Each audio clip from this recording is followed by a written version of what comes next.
আসসালামু আলাইকুম চাচা। ওয়ালাইকুম সালাম রাহমাতুল্লাহি ওয়া বারাকাতুহু। চাচা আপনার নাম কি? আমার নাম আলাউদ্দিন। আপনি কি কাজ করেন? আমি জমির জরিপে থাকি। জমির জরিপে থাকেন? তো হিসাব নিকাশ তো ভালোই বোঝেন? হ্যাঁ ভালো বুঝি, তো মোটামুটি বুঝি।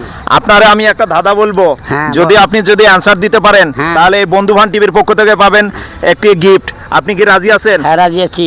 বলবো তো? হ্যাঁ বলেন। না মিললে হবে না, ভেবে চিনতে বলো না। এটা কি? ভাবনা। হ্যাঁ, চিন্তা ভাবনা। না মিললে হবে না, ভেবে চিনতে বলো না। এটা কি? ওই যে বললাম ভাবনা। আপনারা 5 সেকেন্ড সময় দিলাম, আপনি ভেবে বলেন। 1 2 আবার বলেন। না মিললে হবে না, ভেবে চিনতে বলো না। এটা কি? কোন দাদা ধরছে দেখছো? 1 2 3 খোলা আকাশ। 4 খোলা আকাশ। 5। আপনার কি অ্যানসার আমি নিব? হ্যাঁ, না চলবে না। আপনার অ্যানসার কি আমি নিব? না চলবে না, চলবে না। আপনার অ্যানসার কি ঠিক আছে? না ঠিক নাই। ঠিক নাই? না ঠিক নাই। আপনার সময় শেষ। হ্যাঁ। তো যদি কোনো ভাই আমার এই প্রশ্নের অ্যানসার দিতে পারেন তাহলে অবশ্যই কমেন্টস বক্সে কমেন্টস করে যাবেন।